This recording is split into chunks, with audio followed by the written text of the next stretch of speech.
Hello, Star Wars fans, and welcome to episode 75 of Journey into Legends. Today we are going to be reading Tales from the New Republic. Tales from the New Republic is a short story collection that features stories from the adventure journals, as well as a few original stories.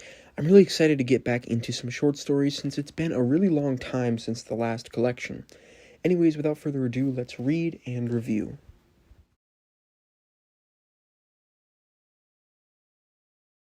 Alright, so the first story we've got is Interlude at Darkknell, a 4-part novella by Timothy Zahn and Michael Stackpole. This story follows a really interesting cast of characters. We've got Garmbel Iblis, Hal Horn, Yasan Isard, and Miranda Savage from the Hand of Thrawn duology. This is basically an espionage / kind of spy story about the hunt for the Death Star plans, and I really enjoyed it. I've always been a really big fan of spy stories in Star Wars, and this was a really good one. And one thing I really loved was the ending of this story, where it's revealed that the whole Darkknell situation had been a ploy by Armand Assard to rule the Empire, and Yasan turns her father into the Emperor. Such a fun and cutthroat way to tell the story of Yasan's rise to power. Anyways, let's move on to the next story.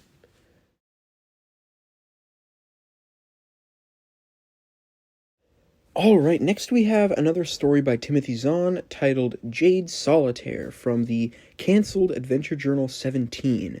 And this story follows Mara Jade as she is left in control of Talon Karrde's organization when he's out on a mission. During the story, the crew is taken captive by an industrialist named Ja Bardrin, and Mara is sent on a mission to rescue his daughter and ship from a slaver named Che Prash.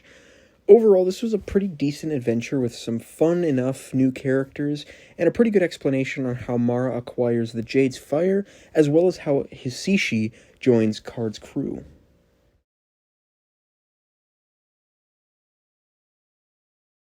Alright, our next story is called Gathering Shadows by Kathy Burdett from the cancelled Adventure Journal number 16, and is basically a story about a mercenary named Dirk Harkness and a rebel commando named Jive Raventhorn, who were captured, interrogated, drugged, and thrown in an Imperial cell together. And throughout the story, we learn about their lives through their conversations, while also cutting to a few of Dirk's friends coming to rescue him. Overall, I didn't mind this story, but I do admit that I fail to see its significance. These characters are from other stories from the Adventure Journals, so maybe I'm missing out on some context, but on its own, this story didn't accomplish much.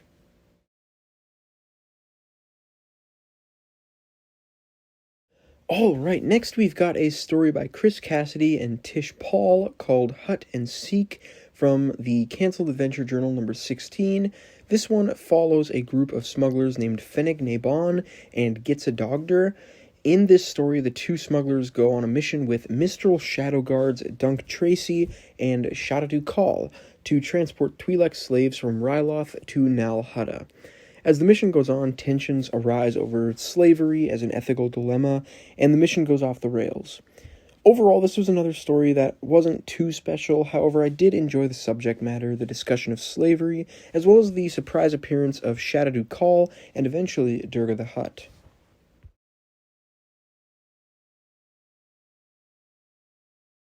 Alright, our next story is The Longest Fall by Patricia A. Jackson, and this one is from Adventure Journal 11, and it follows an Imperial captain named Jovan Varing during his execution at the hands of High Inquisitor Tremaine. And this story is basically the inner monologue and inner thoughts of this captain as he is getting killed, and it's very wordy and drawn out. Now, if this were a scene within a larger novel, maybe if the death of an established character were written this way, I'd be on board, but on its own, without that larger context, and with it being about some nobody Imperial captain that I don't really care about, I wasn't a huge fan of this story.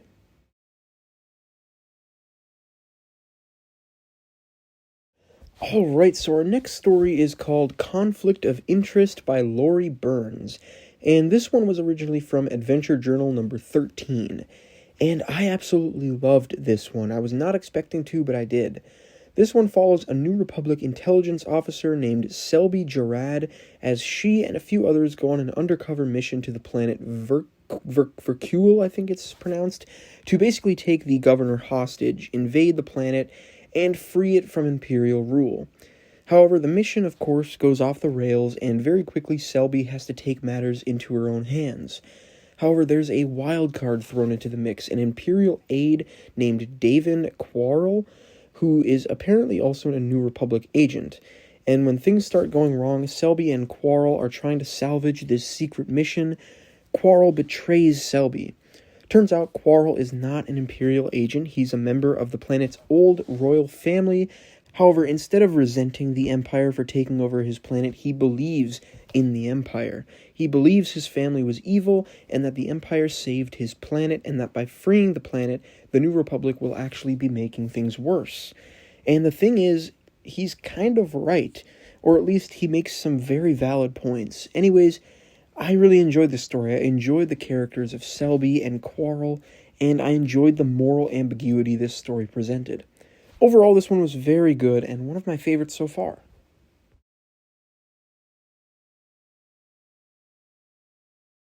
Alright, so I just finished No Disintegrations, Please by Paul Danner, originally from Adventure Journal 14.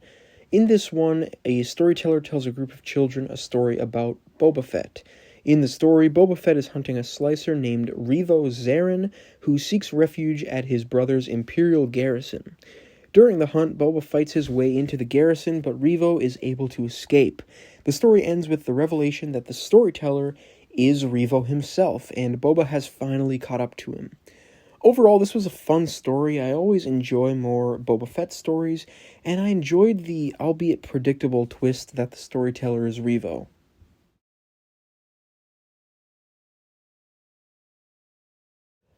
Alright, our next story is Day of the Sepulchral Night by Jean Rabe, originally from Adventure Journal number 13. And this story follows a Weequay couple on their honeymoon as they are hired to take part in a treasure hunt.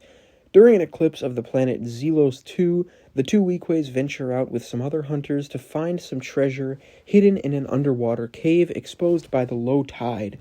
But during their journey, they find this ship washed up on some rocks with only two survivors. Eventually, they all make it to the hidden treasure, but after collecting as much of it as possible, the tide begins to rise and the Weequays are betrayed and left stranded. The story ends with the Weequays swearing vengeance on their partners that betrayed them. Overall, this was a really decent story. I liked the premise of the story, and I thought it was a pretty fun one. My only big complaint is that it's written in first person from the perspective of one of the Weequays, so it didn't read the best. Anyways, let's move on to our next story.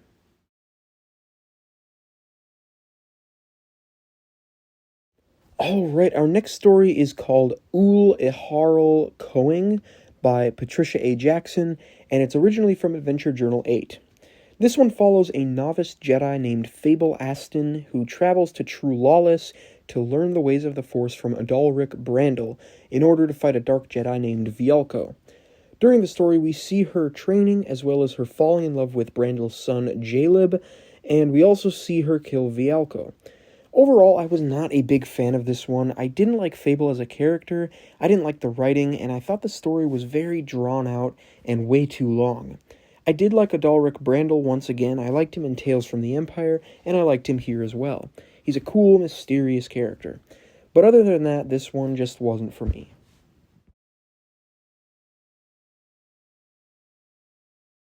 Alright, so our second to last story is called The Last Hand by Paul Danner, which is from Adventure Journal 13. And this one is about a young man named Nio who wants to be a Jedi Knight. But first, he wants to travel to Nar Shaddaa to purchase a lightsaber. The story begins as he loses all his credits in a sabacc game. But then, all of a sudden, a mysterious stranger plays for him, a man named Kinnan Vaucher, who's said to be the greatest gambler ever. Anyways, Vaucher wins Nio some money, and they travel to Nar Shaddaa to buy the lightsaber. Overall, I enjoyed this story quite a bit, but I especially enjoyed the character of Vaucher, specifically his backstory. Basically, decades ago, Vaucher was thought dead after flying into a black hole cluster. But instead, time stood still inside the cluster, and he was saved by a Jedi Master named Ariza, who had previously flown into the cluster. And at the end of the story, Voshan offers for Ariza's Force Ghost to train Nio to become a Jedi. But yeah, overall, this was a pretty fun, simple story with some really interesting characters.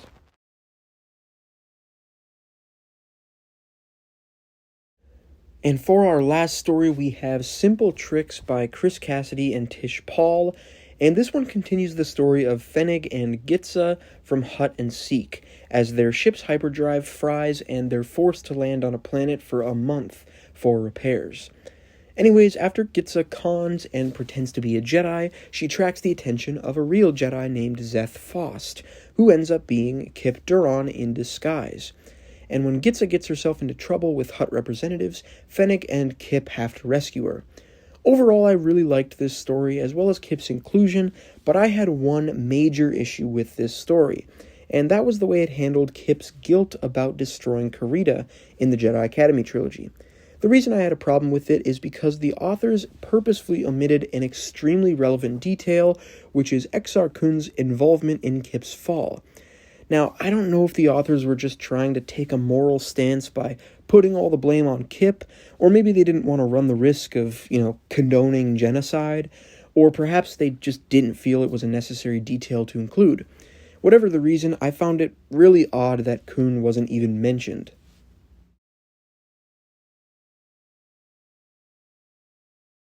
So overall, this was a pretty fun assortment of stories, but like Tales from the Empire, it's a really hard book to truly review because the quality of the book itself is entirely dependent on the quality of the stories they chose to include. There really is no through line that ties the whole book together, and weirdly enough, barely any of the stories actually involved the New Republic. But overall, I did enjoy my time with this book, which is what's important. Anyways, thank you all for watching. Don't forget to like, comment, share, and subscribe, and stay tuned for my next few videos where I'll be ranking all of the Bantam-era books, as well as ranking all of the books and comics I've read so far on a tier list. See ya!